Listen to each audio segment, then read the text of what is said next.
Okay, let's just do this once again. And even though I never redo ramblings, I had to kind of do it. Even though I was already 50 minutes in, I found it to be so off, so different to what I usually do, even though this is of course something different, because this is my post 2017 IFA coverage, my rambling, and of course therefore you also won't really see any sort of videos or footage of that, because I actually have to admit one thing from the start.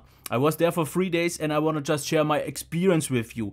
And when I was actually there, I had my camera and all that prepared, but once I was actually on IFA, I've noticed that I completely was sucked into the whole geeky thing and I completely nerded out on everything. So I was just focusing on actually experiencing the devices, getting information about that, checking them out. So I did not really bother about it, because the last time I was on IFA, I noticed that I was checking all those devices actually through the viewfinder, not really experiencing it. So I at some point decided, even though I made like 20 photos or so, pics, I decided not to do them completely, just focus on that. So if you want to see any sort of video footage or so, you won't get this here, because I know a lot of other outlets, they do hands-on videos and all that. I completely did not. I want to share my 3 days that I spent there, and I want to go through that chronologically, the way I experienced it, the way you kind of maybe can get a feel of how the day was for me. So behind the scenes, because everyone does already hands-on, and since this is a rambling where I talk about what I see, the way I see it, maybe that's a little bit of a different kind of way experiencing IFA 2017 through me. But what I have to say, and I will make the time code, so don't get too much distracted. So because this video, and I don't think I have to mention it, will be super long, even longer than anything else, because I was at about 50 minutes and I didn't even cover 15% of or 20% of what I wanted to. So it will be long, and it will be just me talking a little bit, something I will show off later, but not really much, because it's about the experience. And one thing that I have to actually go into it, since this is still the intro part, is what you will notice definitely in this overview and also in the future of this channel, which brings me to the next thing, which I am at 2 minutes and 13, is the change of content and a few other things that come with that. Because when I was at IFA, I noticed that one thing that I was already excited about always, but I did not expect to get that excited on IFA, was just audio gear, also video gear. I mean headphones, I mean speakers, I mean amps, I mean also TVs, projectors and all that, because that's something that I would like to cover way more. And when I was talking actually to the guy from Sony, which was actually super nice, but I will go into that later.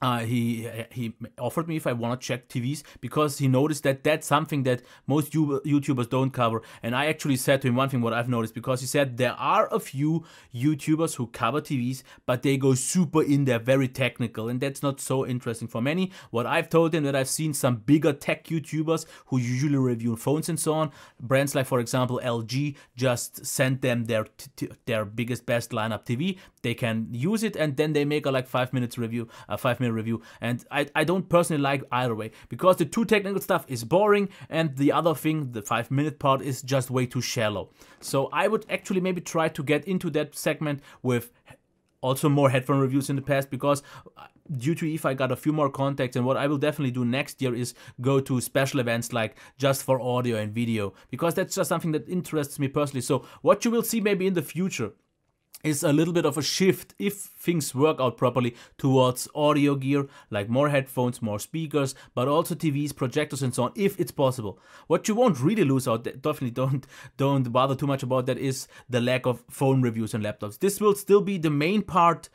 And okay, it could happen, but I really doubt that in 1 year the whole TV, speaker and all things work out that well, that I will shift way more to that, and that will be the priority. But the reason why I don't think this will happen, because this is just something, and which also leads me to the next thing at 4 minutes and 18, that I will have to make some adjustments in the room to get those reviews presentable or just made possible. Because when I reviewed just recently a super huge soundbar, which is also something that I will cover in the future, I don't have the proper lighting in my home theater slash home, or I mean living room.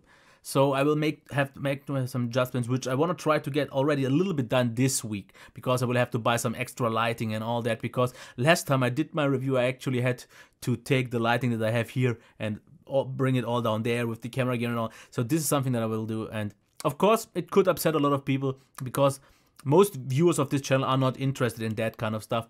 Phones, laptops, some headsets maybe, but that's just something that I've noticed that I want to get into way more again on IFA. And that's also one thing, if I will go through my overview, you will notice that I cover, or that I did visit more of these things than, for example, phones. But even though, let's just be honest, and a lot of YouTubers would agree with me, IFA wasn't that interesting in terms of new mobile stuff. So it was a lot of things, but not really that much. So let me get into the first thing, day one, the big overview tour. Because I was 3 days there. Day one was the overview tour, where I arrived at, I would say, 10 a.m. along with my brother, but he went a different route, and he then was also in Berlin on its own. But that was the way where the day where I just checked the complete big expo. I think I actually missed a few stands because there were also some a level lower, which I did check, but I guess I missed some because on the last day I actually went a little bit of a different route and noticed a few more. But I guess I covered at least like 90%. The first day I walked like, I think 20,000 steps is what the Huawei Nova said with the tracker there. But I was exhausted, but I've seen so much. So the first day was just to get a big glimpse, even though I have to say of these, I think 6 or 7 hours that I was there for the first day, I think I spent like just 2 hours in the first hall, which was just audio gear. The second day was done pretty much just covering my meetings. I will get into those more. They were quite interesting. I did not expect, because I never really had meetings, and I did not visit any keynotes or so. Third day was a little bit of some meetings as well and some other things. So let's get into the first day and start off at 6 minutes and 45 with Samsung, because you can't miss Samsung. The way you enter it pretty much from the south entrance is a big Samsung hall, and I gotta say, this is actually one place that I did not spend a lot of time, because the first thing that I wanted to see, since it was quite new and I didn't get to check it yet, was the Samsung Note 8. Now, and I know this will upset a lot of people, but it's fine with me because the ramblings won't be seen by many anyways, and I can say this without getting too much backlash, but the Note 8, in my opinion, and I don't get why everyone sees this so much different, feels like a cheap-ass phone. It feels completely hollow, way too lightweight for its size, and if you would give this blind to me without me knowing what it is, just grabbing it, holding it, and not knowing how the S8 felt or something like that, I would expect it to be maybe like a $150 phone or maybe $200 phone because it's so big, but it felt so incredibly hollow due to the Gorilla Glass 5 that I've already said on the G6 as well. To me, and everyone says it doesn't feel, you won't knock on it, but it feels like plastic. And I don't want to pay €1,000 or dollars for a phone that feels like it's completely out of plastic. I think that's just not acceptable. Okay, I have some personal gripes about that phone, but all that aside, okay, let me get into the great stuff. Of course, S Pen, the cameras are great, the display is beautiful, even though calibrated a little bit off with the darks just crushing every detail, and speaker is not amazing and so on. But all the good things aside, I personally just can't get into this device because of the edge display, because of the way too heavy calibration by now. It's too big, it feels too lightweight, it feels too shallow, it feels too cheap, and I don't get the hype about this phone. I don't get why everyone is so excited about it. So let me just put that off. You can tell me in the comments if you think otherwise, and I know like 99% feel otherwise. But not that this phone is just overpriced. I think it's just not even a really good offering on its own, which is weird. I gotta have to say that. Now, the next thing that I want to just give you a glimpse into before I'm going to talk about it is that I will, let me actually put this, 8:55, that I will actually, like I said, give you the way that I've seen IFA, so the tour that I went through. But what I'm actually not even gonna judge so much is the products that I've seen there and the brands on their own, or giving you some hands-on experience, but actually also the stands there, the booths. Because the first booth that you pretty much see after Samsung was the Sennheiser booth. And I gotta say, I was hoping so much to see all their good stuff there, because this is still a brand that I want to just review way more headphones though, even though it seems to be a little bit of an issue for me.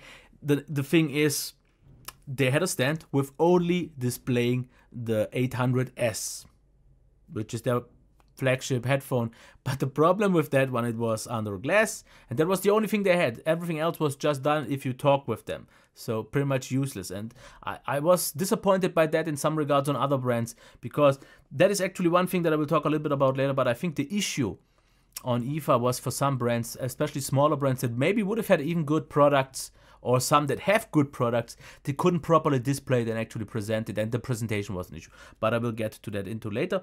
So now 10 minutes and 10. Let's talk about Pioneer and Onkyo. Pioneer, Onkyo, and TEC or TEC is one big conglomeration, but usual separate brands. And what I've seen there, first off, it was quite obvious. It was just on the other side of Sennheiser was a few headphones, and I was interested because I've never tried Pioneer headphones, and the biggest issue for me was, and it was a general issue for a lot of headphone brands, they couldn't properly present those headphones. Because one thing that I've definitely noticed on IFA more than ever before, and this is I think something that I will have to include in my headphone reviews, is that I don't like to listen to music loud. Not very loud. I think I actually listen to it extremely loud. I will get to that into later in the Audio-Technica part, but for me, and even though they used a little bit of some higher end MP3 players, they were not nearly loud enough. So I got maybe like 50% of what I would have had to get. And the only one of, I think, like maybe 15 displayed headphones was a higher end Pioneer. I don't know the brand, it doesn't matter. Or I mean the model number was loud enough with an even higher end MP3 player. It sounded really nice. I would expect maybe the headphone to cost like $300 or $400, because this is where the quality of the sound would have matched, and it was nice, but the rest was also weak. I've also talked a little bit with a guy there from Onkyo. We've talked a little bit about multi-room and also that thing, but I will get into that later also in the Yamaha part, because multi-room is something that actually, but I don't know if you actually consider of doing, or if you do it already in some way, because this is actually a trend that I've completely missed out on, because I have access to music in some sort of way in every room, but on a completely different level. And what I found, especially out due to these multi-room setups, you can actually use one base server or something like that and access music through all of that in one solution, which is actually quite something nice. And I will review something like that soon, and I will really want to see how of a more of a convenience factor this is in daily life, because the way I did it before, or at least for now, was actually very clumsy, and I felt like I was in the Stone Ages when I've seen kind of some of these things. So let's get to 225. Audio-Technica. Oh yeah, I have to give them a lot of kudos for actually giving a damn about how to present and how to display and how to show off the devices. Because the first thing that you see is, when you see the booth, is 3 vinyl players. I'm not quite sure if it's actually a proper term, but the device you play vinyls with. And they had 3 with their higher end headphones. For some reason, those headphones were too big for me, so I couldn't properly actually put them on. They actually fell completely over my head, but it was a little bit weird. And there I also noticed that I hear way too loud, because what they displayed on their vinyl players was just not nearly loud enough for me, so I couldn't get out that potential. But what they had displayed on the other side, a little bit farther off though, where they had some really high-end MP3 players. So I mean really high-end ones. They weighed like 500 gram or 400 grams, so really heavy bricks of like stainless steel or aluminum, but I guess it actually was stainless steel in some aspects, which could drive all of their headphones really well. And there I've seen a few, like the SR, I think S9R or SR9, the 7s also. And I was impressed with that sound, and I got in contact, so I hope I will get the chance to review some of their headphones, because they have definitely some good ones. Even though I am definitely not the biggest fan of the M50s, what they displayed there was something way better. They also had their high-end one. I don't know the price exactly. I think it was like 2,000 euros or something like that, a really high-end one, but also that one wasn't loud enough, and it was playing just one specific track all the time. So I didn't get quite a feeling, but I definitely have liked what I've seen there also with their in-ears. So I hope that will work out, because it was interesting, and it was really nice to see that someone actually put in some effort properly giving you, because what most brands used was just an iPad or an iPhone, which is just not good enough to drive the music, which actually brings me to the next thing, Beyerdynamic 1420. Because the Beyerdynamic booth is also a little, or Beyerdynamic, how it's properly in German called, since it's a German brand. They had displayed like not all that much, like 6 or 7 headphones. They had, actually this is something quite handy to talk about, because I just got mine on Friday when I was actually off to IFA. So the MMX 300 and also the Custom Pro game or Custom 1 game, I don't really know. What actually made a little bit of fun of an issue yesterday, because I arrived at, I think at a little bit after midnight yesterday, or yeah, this day, and I got to try them, and I think I didn't go to sleep until 6 a.m. So like 5 hours I listened to those two headphones because I just couldn't get off my excitement. I had to try them. And they had those two, they had the T5P or TP5, I can't really remember the names, the T1s. But the issue were they were all plugged in to an iPad, but some of those, especially the T5P or TP5, I think, had like a deck with USB Type-C, which was nice, but also at least one, the second one was loud enough, but the other one was just not loud enough. And they also were hanging on the sides of the walls, so you had to kind of stay there all the time or stand there, and it wasn't the best environment. Like I said, half of the headphones weren't loud enough for me, and I think actually for some people. So even though they displayed a few nice ones, I think the presentation, which is something like I said, wasn't done properly. There were also a few people talking a little bit about the stuff, but it was quite weak. So their presentation is definitely something that they could work on. The next thing at 16 minutes and 3 would be JVC 4K projector. And I posted a picture on Twitter. It was this massive, I think maybe that was, no, I don't think it was 8K. It was their 8K 4K projector, huge, and they had like a small theater built with a Quadral Home Theatre system. So Quadral, if you know, that is a very high-end, also German, if I'm not mistaken here, had speaker brand.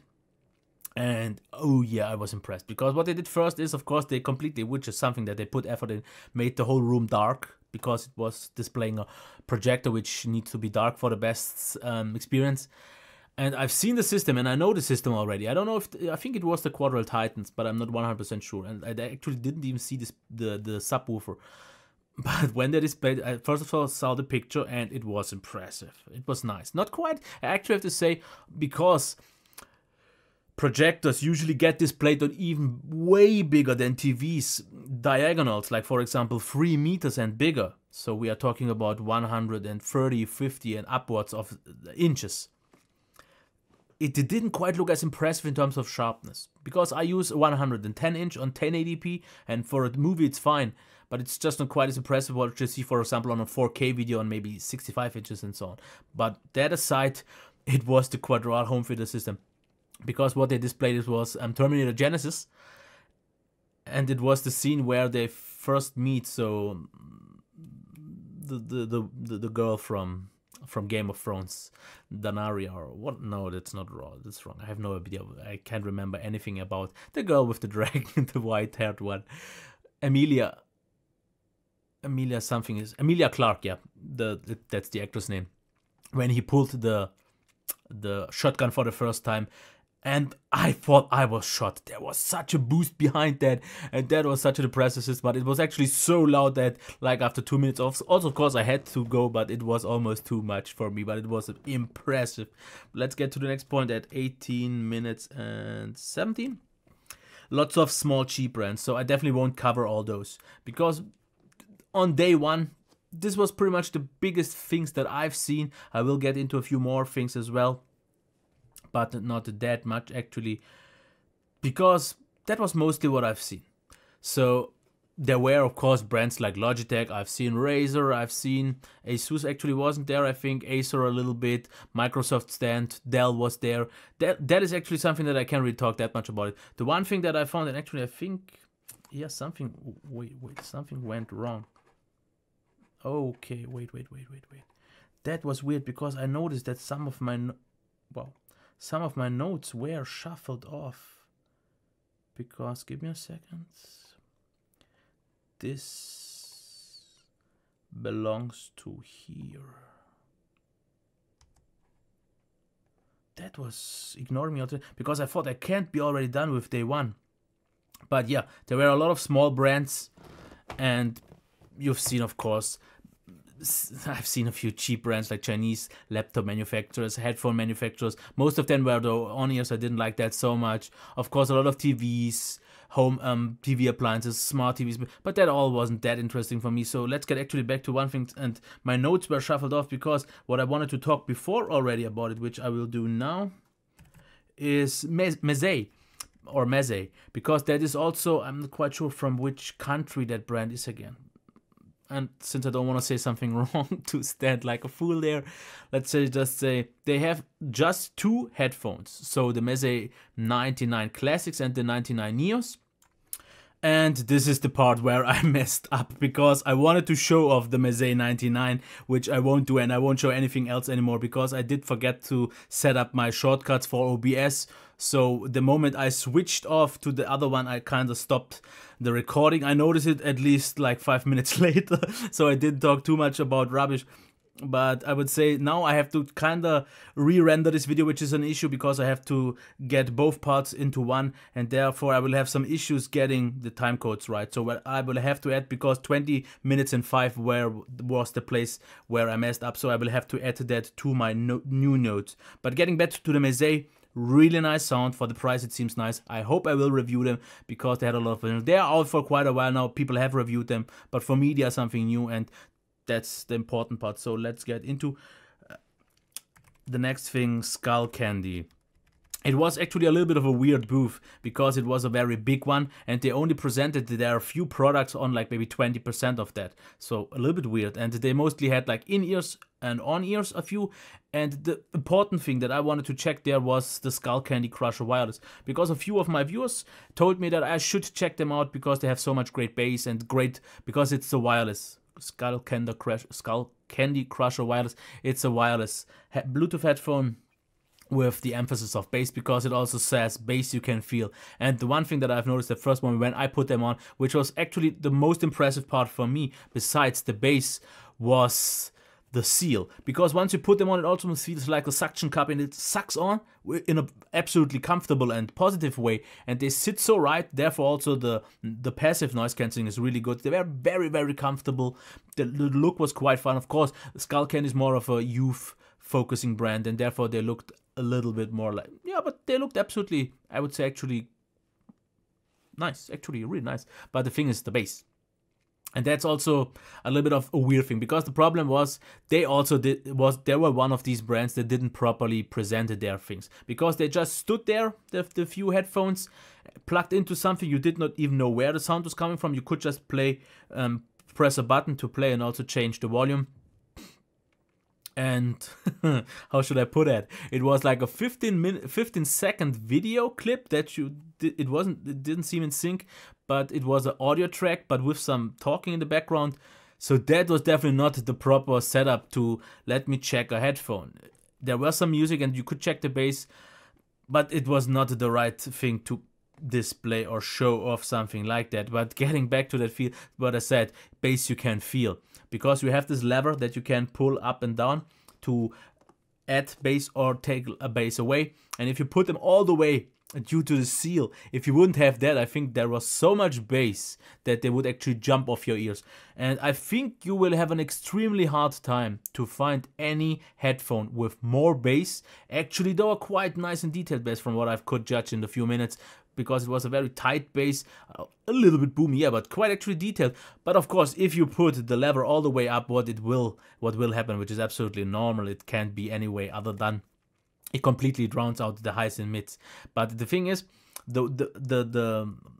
if you find the sweet spot of enough bass for you, at least that was for me the case, and enough clarity and so on, which they can then provide, was a little bit of a small edge, because a little bit too much on one point, which was at like 20% of the whole thing, and therefore I would have liked a little bit more granularity, was too much bass, and if not a little bit lower, it was a little bit of some thinner sounding. So there was a dip in the mid. But yeah, I think if you set them up right, and if you want, because they claim like 40 hours of playback with wireless, no noise cancelling, but I don't think that's so important.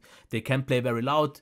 I don't know about Bluetooth because they were wired, so I can't judge it yet, but I hope I will get a review unit. I asked one guy, I got the contact, and I will ask them definitely for sure, because I definitely want to try them. A few of you have recommended it, and I hope it is good. Of course, it's not something super audiophile, that's not what they're going for, but yeah. Okay, the next thing at 4 minutes and 27 would be LG.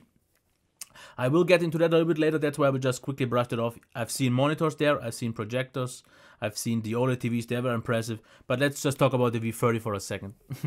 So here's my take on the V30.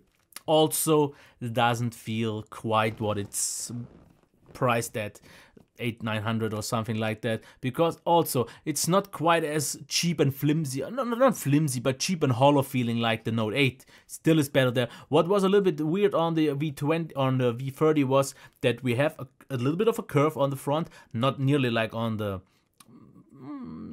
not on the edge or something like, not a curve, but a little bit of something similar to the S7 maybe, but it went like a smooth transition towards the sides. And the same curve was also there on the back. So quite similar what we have seen, a little bit less pronounced on the Note 7.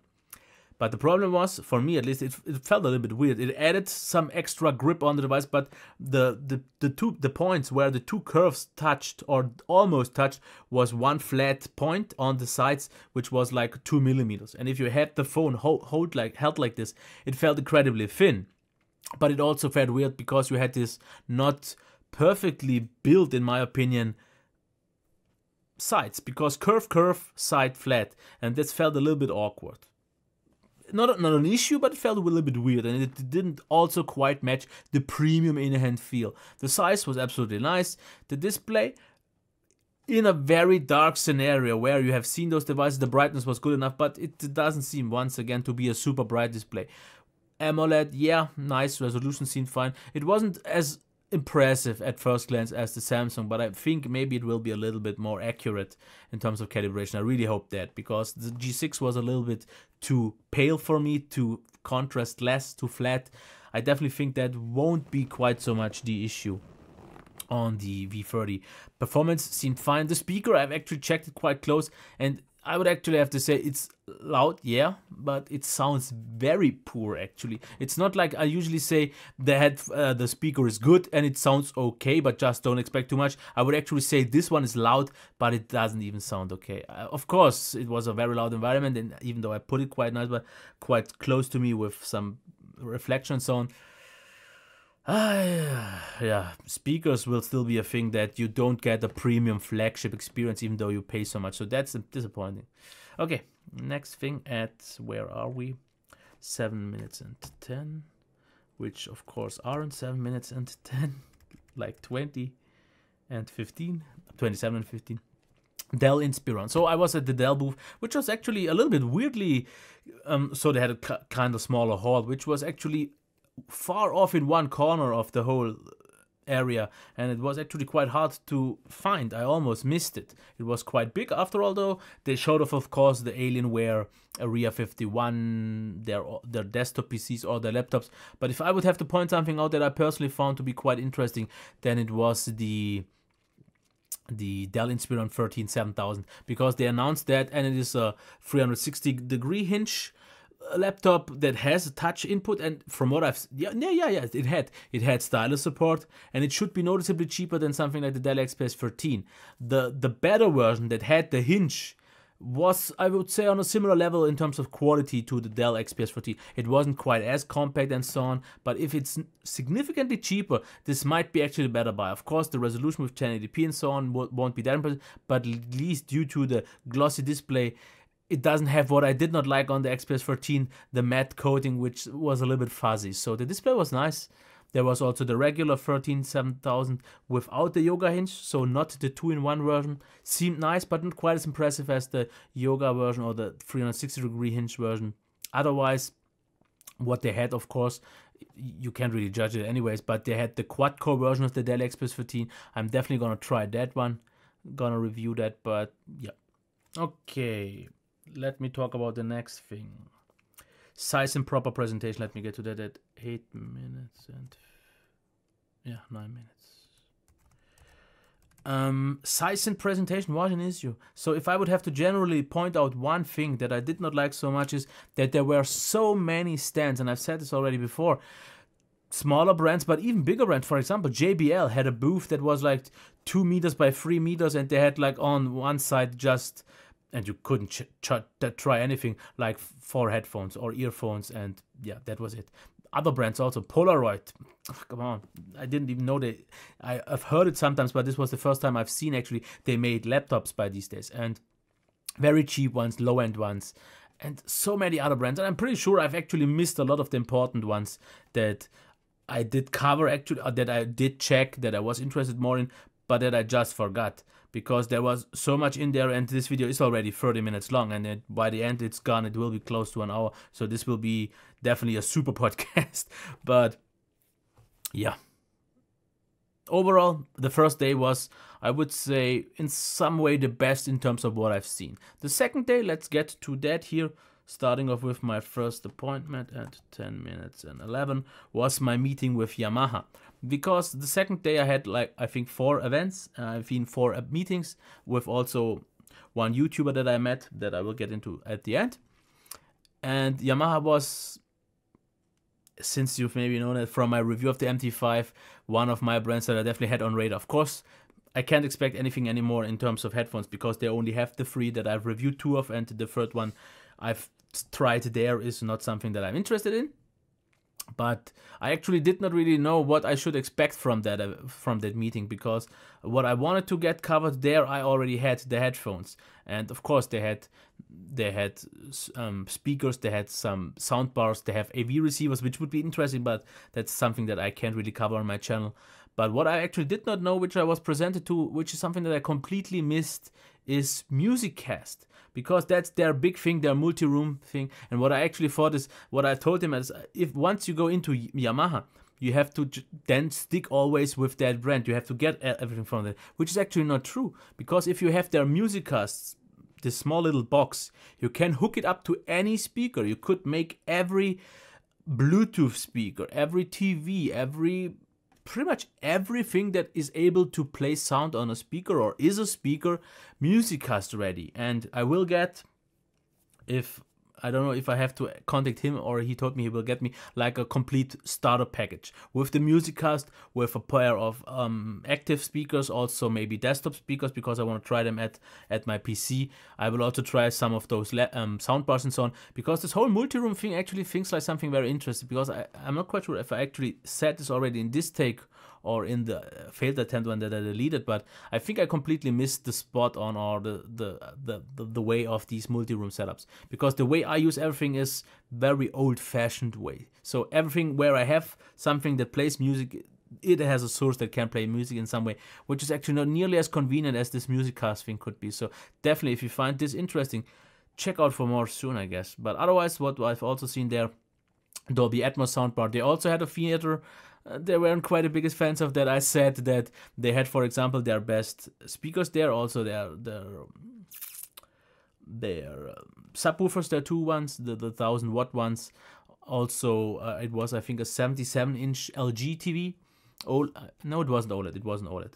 Or it was maybe even an 85-inch, because they said that one wasn't available with HDR. So it was an HDR, so all the bells and whistles with Dolby Atmos, and they made this demo, and I personally have to say it didn't impress me so much, because I missed some of that body bass. I mean that air motion, that kind of the push, the pressure that I get from my system in my home theater, and I got also from JVC.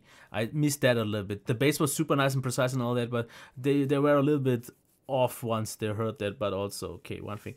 The next thing, just real quick, at 13:26, Ultrasone. I've reviewed 1 pair. I have them actually, no, you can't quite see them behind the chair. The Ultrasone Performance 880s. What they also have is, now recently it was released, like a Bluetooth dongle that is specifically made for the performance series. So you can adjust, instead of using the plug, because usually it's a wired one, you can just plug that in and it fits right in with the design. And then you have a Bluetooth headphone, a high-end Bluetooth one. Because I think in the US the headphone was like $400 or maybe even 500, where it's like 300 euros here, or 400. I'm not quite so sure about that anymore. But it has a great sound, and if that one, and that's why I wanted to try that Bluetooth dongle works as intended, loud enough for me, with enough battery life, that would be a great solution, because I want a proper sounding headphone if I want to. Sometimes maybe if I do, for example, here, getting some cleaning done, getting some organization done or so in the studio, or down there below. Down there below isn't hell, I mean my living floor. And it would be nice to have something like that as Bluetooth, which is just wireless, because I don't really have anything wireless that is good. The only wireless headphones that I have are the Sony 1RBT that are old quite by now, and not the best ones anyways. But what I also said to him, because the Performance 880 is kind of like the second level of their headphones, because there is maybe one level below and the second level, and they have like a lot of levels higher up. And I said, so what I've tried so far is a little bit lower end. I know they have something way more high end if I could try that, because they have like 5,000 or 6,000 euro headphones. And he said, yeah, I sent you one of these to check out, and I am so excited, because I think they could kind of destroy me forever, because I'm not quite sure, because what I just want to know is how much of a difference there is in terms of audiophile experience once you've used something like that. Because what I've also tried are the Sony headphones that cost 2,000 euros. I will get to that later on in the Sony part, and I was quite impressed. Of course, I didn't get quite the right testing done that I would need. Of course, that's not nearly a review, but I'm really interested to see what Ultrasone has to offer. Okay, at 1550 we have Magnat, Heco, Acoustic Research, because my next meeting was, this was kind of a collaboration, because, or not a collaboration, but there is one big press agency that covers Magnat. I'm not quite sure if that's something so known where you are. Also Heco and Acoustic Research. And they had a few other brands, like for example it was Mac Audio, Ölbach, which makes cables and so on. But these are the most important ones. And they have pretty much what I'm super interested in. Floor standing speakers, but also bookshelf speakers. They have soundbars. Acoustic Research has headphones that I'm getting into that. But when I've talked about that with him, I said that I don't have yet the proper equipment to review standing or floor standing speakers. But he said if I have interest in, and I said I would definitely start off with the soundbars first, because that's something I think a lot of people are actually interested in, because not everyone wants a 11.2 system to stack up his whole room. So soundbar is actually more than enough for some people, so I will try to get those. But let me actually get to my highlight, the Acoustic Research H1. So just Google them. There aren't many pictures available yet, because there is no proper specific release yet. So I couldn't really find more than one picture that I don't want to show off, not to stop this recording anymore. But they cost, I think, 6.99 euros, so definitely not cheap. They had it also running on a very high-end MP3 player, also Acoustic Research one. They have two. One is a little bit of a weird one that couldn't really even fast forward, so only skip tracks. And it was, I would say, barely loud enough, but they also had, I think, a better one with touch. I want to try to review that as well. But that headphone, of course, 700 euros is a lot of money, but, and Acoustic Research, if I'm not wrong, is a British company, but they were so comfortable. Maybe not the most aesthetic pleasing ones, but definitely audiophile look. The sound was also, from the little testing that I got, super impressive, and I need to review those, and I said this already to him. Okay, the next thing at 17 minutes. Okay, 18 minutes. Which is like almost 40 minutes by now. LG. So what I've seen there, gaming monitors. So they have this that I've already reviewed, just the FreeSync variant, the 34-inch 1080p, pretty much 1080p. It's, I think, 2560 by 1080. Yeah, I think something kind of that, but it's 21 by 9.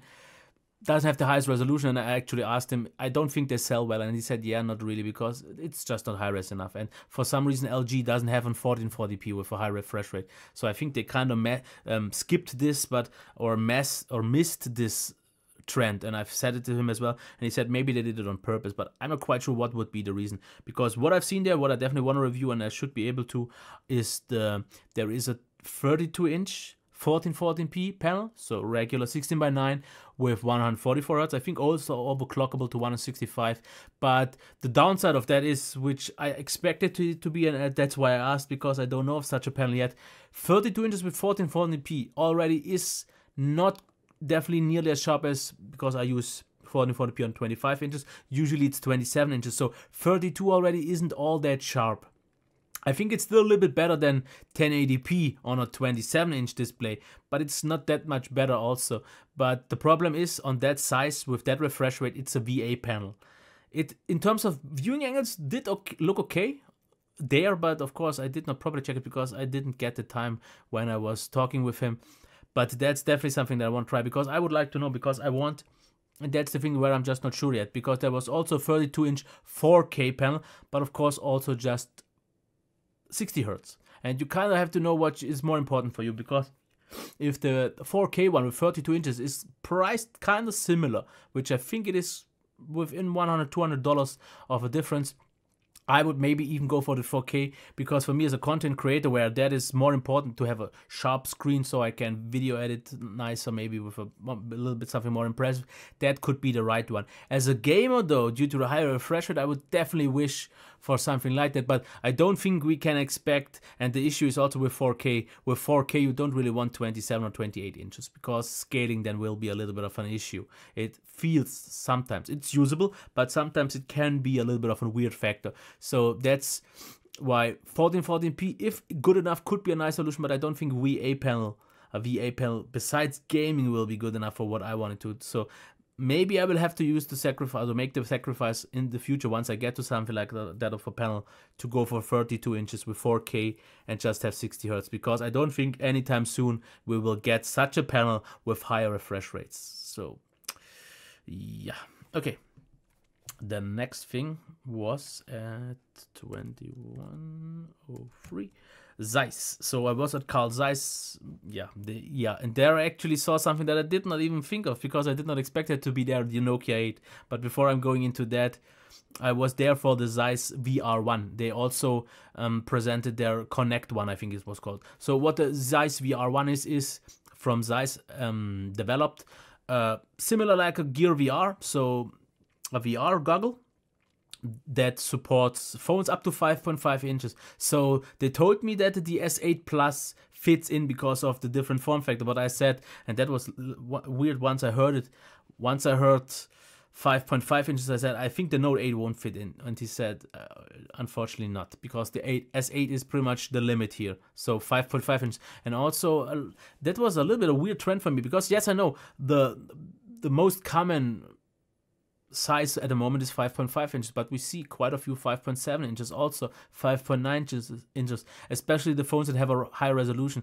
So I think they should have made it at least 5.7 inch compatible, and then maybe we would have gotten a Note 8 in, because a few people will just miss out on it. But the thing is also, if you have an S8 or a Note 8, you will use Gear VR, I think. But the benefit of Zeiss or VR1 is that what they did, and they said it was quite a lot of development done on that, they made the glasses that you don't have to adjust the actual lenses, because usually that's what I have also on my cheap ones. You have these two wheels where you have to adjust the focal length and also the difference between your eyes to get a proper stereoscopic vision, or 3D vision, or virtual vision, I don't know. But that's not necessary there. They have one fixed angle, and from 55 to 75 degrees it's right, the distance doesn't matter, and so on. And I have to say, even though I'm usually someone who has troubles with seeing 3D and so on, because my eyes can't quite get it done right, and when I was talking to the actual Zeiss person, he said, yeah, this is actually a thing, because he asked me, what's my experience so far of VR1? And I said, yeah, once again, I had to realize that VR, I don't think is such a thing for me, because my eyes don't work properly. And he said, yes, 5% of the population have this issue, that their both eyes in their brain can't quite put this together to one proper picture. That's the issue that I have.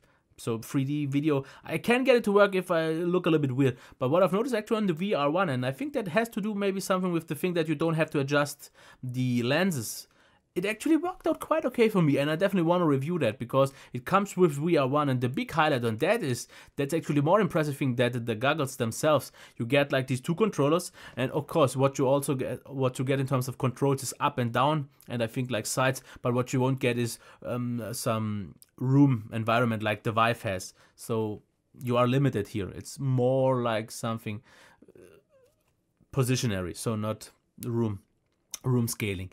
But what it has, and that's the very interesting part for me, that they couldn't show off yet because it won't be ready until maybe November, is Steam support. Because with that VR1, you get, and the Connect one as a bundle, that I think the goggles are $100, the Connect is $130, if you get the bundle it's $200, and I think that's actually very fair if you consider one thing.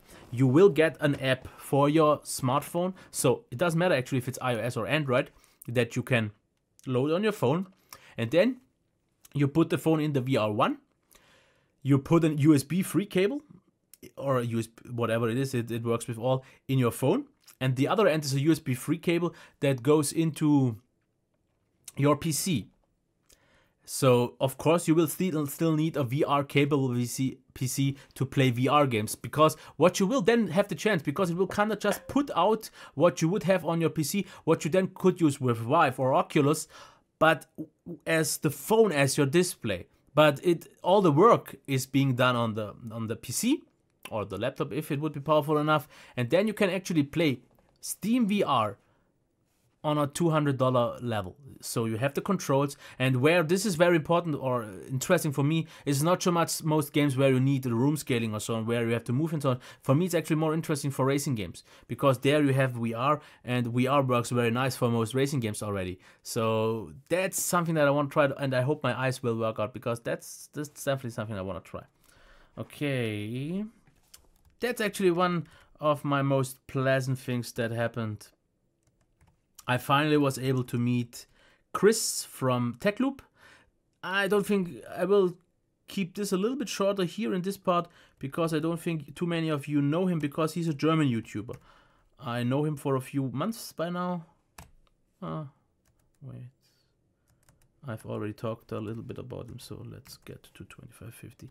So what he did is he did an interview with me, but before that I got to know him a little bit. We talked a little bit more of what I felt about the IFA and what he felt about it and so on. And it was definitely quite interesting finally to meet him in person. We made like a 20-minute long interview in German though. If you are German, but I don't think you will watch this now, because you will then watch the German stream or the German rambling. I had an interview 20 minutes long, quite interesting one. You should definitely check that out. But yeah, that was nice. Otherwise, I did not really meet any YouTubers. I've seen not a single US one. So I missed, unfortunately, Juan Bagnell, which I would have wished to meet, also Mr. Mobile and so on, because they were usually already gone. But it's so hard to find someone on this huge event. Yeah. Okay, let's get to day 3 at the 27-minute mark. Sony. So I had a meeting with Hanif from who does the marketing and so on for Sony. And what I actually did not expect to get all the things covered, because usually what I get from them, because this is not the mobile segment, this is not the former Sony Ericsson, which has the phones, but I've seen those as well. But what I usually got from those in the past was the headphones, also the Bluetooth speakers and the cameras.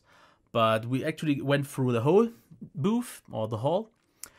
And I was actually surprised, because they of course had their amazing OLED screens, and one was actually super impressive. I think it was a 77-incher. And just one day before, I'm not quite sure with who I talked, I said the problem is with all these super thin TVs is the issue that you don't have place for speakers anymore. Of course, everyone who wants a proper experience will get third-party speakers anyway, so a single solution or an external solution. But when I entered the room, it was playing music very loud already, and I checked, and I did not see any speakers. And then he told me that they have actually this technique, and I've heard about this technique, but I've never seen it in action, that makes the glass vibrate, and the whole display, the whole 77 inches act as a speaker. So in some way, I would actually expect the bigger the screen gets, the better the sound could get. I'm not quite so sure if the amping is then done right though. But what he also said is that due to the whole glass, they have this option to make the sound not just be stereo, so left and right, but it actually is where something is happening on the screen, if it's kind of done properly right in terms, I guess, the source. But that was actually quite impressive. The monitor, the TV was super impressive.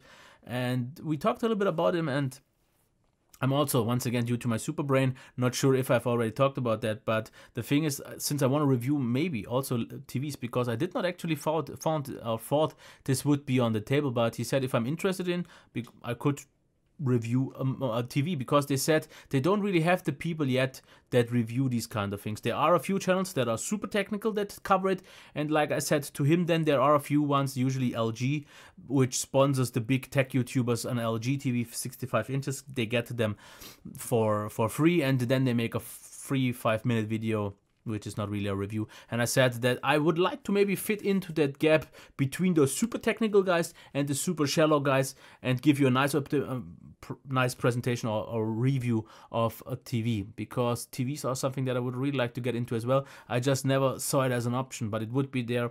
Something that I definitely saw that as well that I want to cover are soundbars. What they also have is a Google Home alternative. Actually, it looked better because it was a little bit bigger than Google Home, but of course it should have better sound. It also had a display, a little bit of an LED one that gives you kind of something like the time, so not having super depth, but it supports, of course, everything that Google does. So it is Google Home just made from Sony with better techniques, and it had a few extra options, like I think it supported Bluetooth a little bit better, or there were some things I can't remember anything, but it was nice. Also, they're huge. They have this huge Bluetooth speaker that I will maybe review. I'm not quite so sure yet because it was quite a big of a monster. But what was actually the highlight for me there, before I'm going to the phones, was what I did not expect there to be seen or to be displayed, even though I should have, is the headphone. I don't know what exactly the numbers, but I just call it 1ZR. It could be NDR, but I'm not 100% sure. Which phone was that? This one. And wait, just a second. Yes, my Nokia 8 is on the way. Yeah, I should get it tomorrow. Yes, so expect a first impressions video on that. Yes, the Nokia 8, cool. Because, oh, I completely forgot to mention that. So let me quickly put it on the end, because I've seen the Nokia 8, so I totally forgot that. Let me put that in my notes. Nokia 8. Okay, the Sony 1ZR, and it is a 2,000 euro headphone. How should I put it? It's expensive. It was there with their high-end MP3 player that only used flex, or at least they only used flex in that case, which is to be expected. They had a huge amp, which was big, like almost I don't know, like let's say this big and this thick. So quite a lot of equipment, and I guess this was already even more so than the headphones themselves. And I spent like at least a half an hour there at the booth, and I think I actually, because they had, I think 6 or 7, maybe 8 displayed, and people were always getting in and checking them and so on. But I was at that place for like at least half an hour, and I think at some point, the good thing was that there weren't too many people yet, so I didn't really held up too many. But the guy was already looking at me the whole time, because I did not want to leave there, because I had, after that event, 4 hours to spend to get to the next event, and I almost, if I would have, been able to, I would have spent the whole day if the music was the right one, because I did not quite found the tracks that I wanted to hear. But the headphone, yeah, really nice, really nice. Of course, I can't quite say if it's worth that money. Not for me. I would not pay so much for that. But it was super comfortable. The design was okay. It actually didn't feel so heavy, but the sound was very, I don't know how to actually say this, very relaxed, because it was so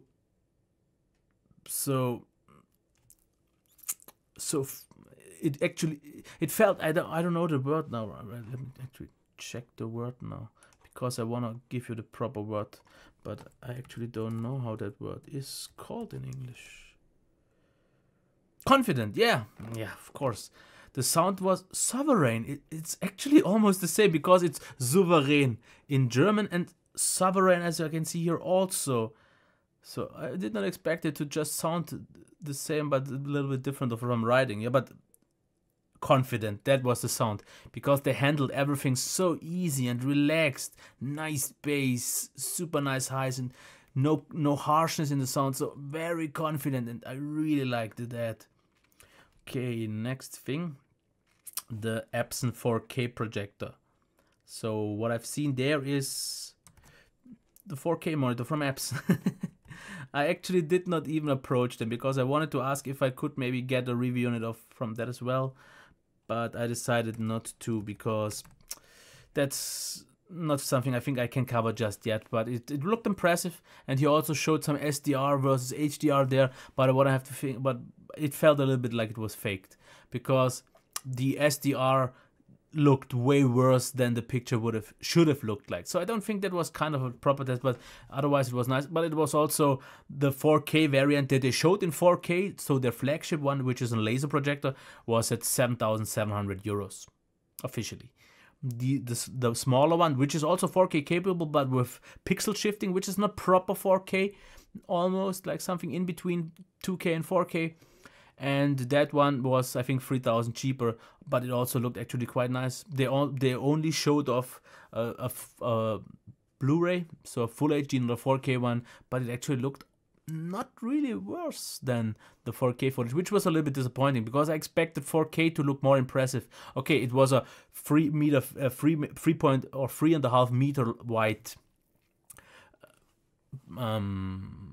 display, and I don't think that is just possible because of course it's not as sharp, but it was nice.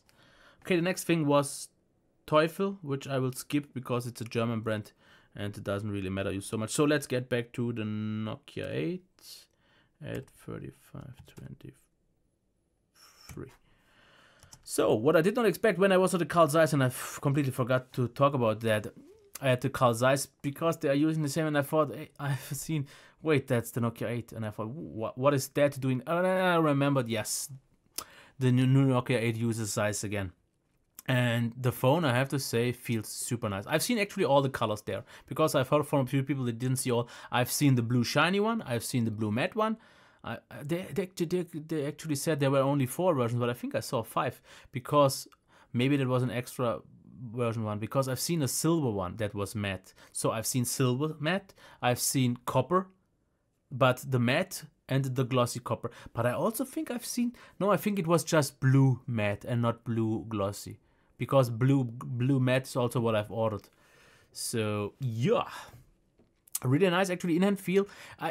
The bezels on the sides could have been a little bit smaller because for a 5.3 incher it's still smaller than a 5.5 incher, which is important for me personally, but it felt nice in the hand. I'm not the biggest fan of the capacitive buttons because back is on the left side. If that would have been optional, it would have been super nice. The display, definitely a highlight because 1440p AMOLED, that's a flagship worthy display and it looked really nice and sharp. Great colors. It didn't look oversaturated like a Samsung AMOLED. It looked like a nice, accurate, natural AMOLED. So yeah, nice. Performance, I couldn't really judge that from the few minutes that I've tried it there, but yeah. Stock Android, 835 and so on, just has to work. Pictures looked really nice, the few ones that I shot. Can't really judge that properly yet though, even though it was good lighting and so on, but they looked nice. Also the sample pictures that I've seen from other people, yeah. One thing that I found to be weird though, speaker, not great. It wasn't all that loud actually, and it didn't sound quite well. So I would say something similar to a V30, so a very high-end device with not a very high-end speaker. But it's noticeably cheaper because the one that I will get is 579 euros. But what I found a little bit odd as well as the buttons was the phone has a very similar shape to the Mi 6 or some phones that get also like the OnePlus 5 that gets smaller, they have a curve towards the back. But the weird thing was that the buttons, the power button and the volume rocker, were actually placed a little bit behind the curve. So if you just want to press the power button, what you pretty much just did is press the frame. So that was a little bit unfortunate. So that was a little bit weird, something that I did not like so much, because so many times I hit and I just hit the frame but not the button. So you kind of have to lean backwards and kind of press the phone out of your hand. So that was a little bit weird. But that was my coverage. It's about an hour long now, but I think you know a lot. Of course, as I've said, you did not really get much information about laptops. You did not really get much information about peripherals. It was pretty much just TVs, headphones, audio brands, my experience on of all that, because the third day was a little bit of a long one for me, because like I said, the first day was just me checking everything. The second day was mostly meetings, which covered all the time nicely, also with the meeting with Chris. But the day 3, I started at 9:30, the first meeting, and the second meeting was 5 hours later, and I had to cover like almost 4 hours between, because the Sony meeting was about an hour long, and then I had to spend 4 hours. Yeah, 4 hours until the Teufel event. And what I've checked there was, of course, Epson, I've checked. What I've actually missed out is, even though I was at the Motorola booth, I completely missed out because the first thing that I was presented was the Motorola Z2 Play, and I completely forgot the X4 was a thing. So I did not see that at all, which is unfortunate because I wanted to actually see that one way more than the Z2 Play, which I did not really check too much because it's available. I could review it if I wanted to already, so I did not do that. So yeah, I actually have no proper timing for this one because this is kind of the outro already.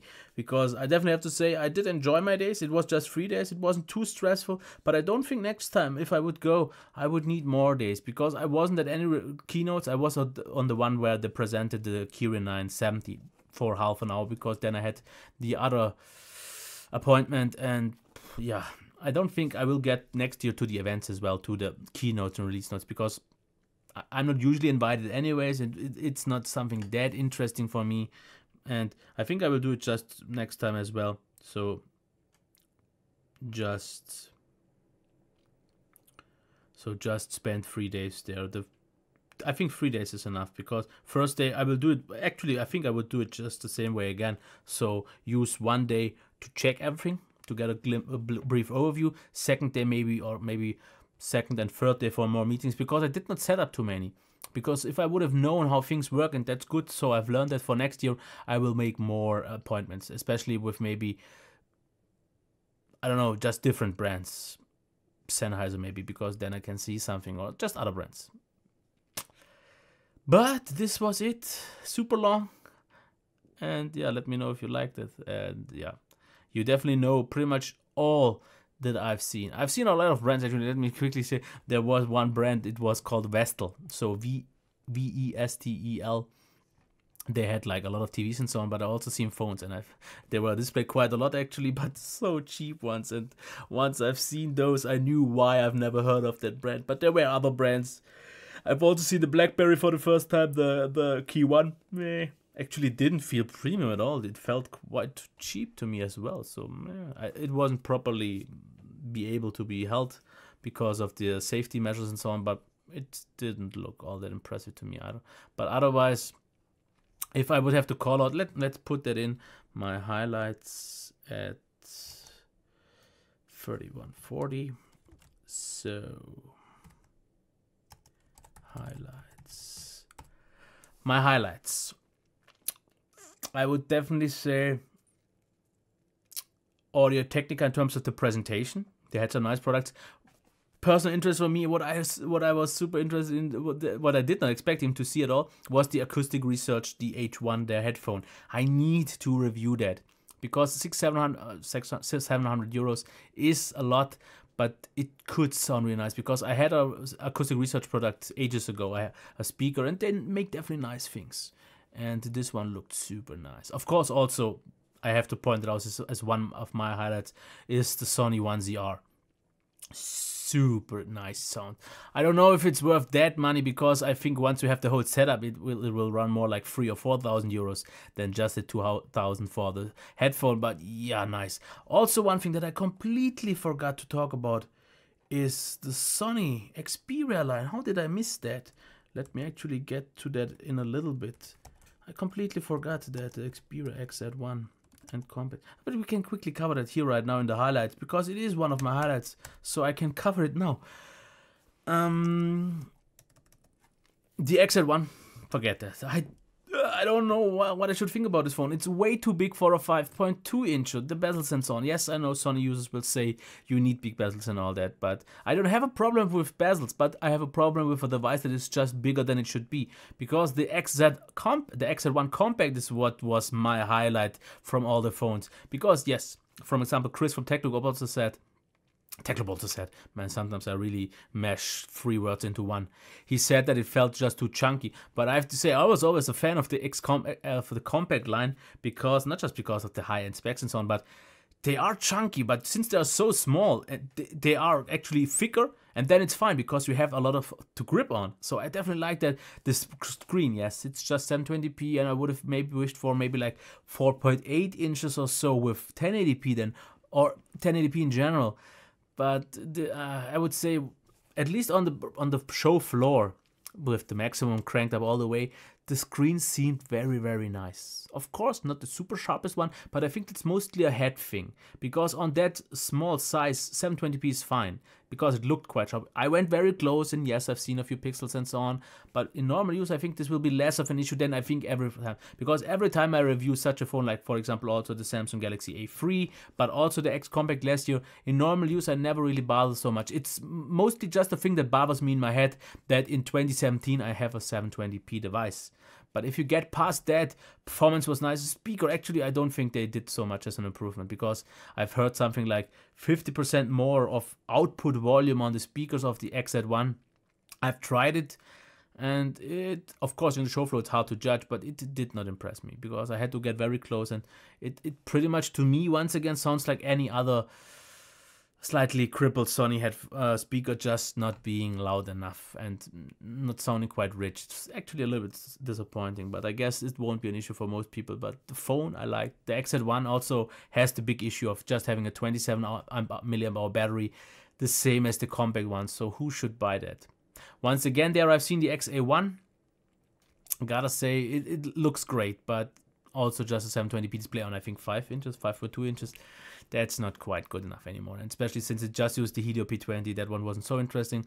I've also seen the XA1 Plus that a few people wanted me to review. I don't think I will do that, because it's yeah, something in between the XA1 and XA1 Ultra that I reviewed. So yeah, other highlights. I've talked about the Skullcandy was a highlight in terms of on-head feel. It felt really nice. Also OLED TVs from LG and Sony, they were super impressive. I like the Dell Inspiron. Musiccast is something that I want to try out. Magnat, Heco, LG, we had the Zeiss was actually surprising for me that it was better working than I expected on the demo, so I did not see that much double as I usually do. Yep. The speaker, I mean the 4K projector was nice, but I actually missed the one from Optima, because they have one as well, quite actually affordable, with $2,000 or I think $2,500. That would have been affordable for a 4K projector, but I completely forgot to check Optima. I've seen the stand, but I did not know that they would be showing a 4K projector, which I would have liked to have seen. But let's get to the low lights now. At 44. My lowlights, or let's say disappointments. Mobile tech in general, but that was to be expected. But if I would have to point out my high-end disappointments, it's the Note 8, it's the V30. Yes, I know everyone is flipping out about them, and of course I need to review them first, which I will do. But I think personally I will like the V30 more than the Note. The Note didn't give me anything. It's just a nicer designed S8 Plus with the pen that I won't ever use, so I don't have anything off of that. So this is completely off. So then I will have less battery life most likely. So what's the improvement for someone like me who doesn't use the S Pen with the Note 8? With the fact that it just feels a little bit too cheap. I don't know, so that's disappointing. V30 also could have felt more premium, but the display looked nice, the performance will be nice, the cameras will be great. So this will be a great phone, it will get a great rating, I'm pretty sure of that. But I personally wasn't blown away. Let's call it like that. Other than that, I was disappointed. That just is as a disappointment, not by some brands, but the presentation of some brands. Like for example, Beyerdynamic made quite a poor job here. I get it from small brands like Meze, because what they had is a small booth with 2 headphones, 2 earphones or in-ears. That was it. You can't really do much more. They presented it loud enough, even because it was just handled on an iPad. But the iPad was able for me to drive it loud enough, so that's why that is okay. But for example, Pioneer completely messed it up along with Onkyo, which was as the same thing, and Beyerdynamic wasn't loud enough. Logitech had a nice booth. They had also this racing simulator outside, but inside it wasn't all impressive. So I guess I would say that some brands just need a little bit more something better in terms of presentation. But not to cover this any longer than it is already with 1 hour and 10. I don't know what else to say. You have at least time codes, even though I will have to change the timings still. But I wish you a nice day. Until next time, that was all it. So if you want me to give it a like and maybe comment, do all that. But I will just stop this now because it was quite exhausting to get this review or this video done. Okay, next time. Bye.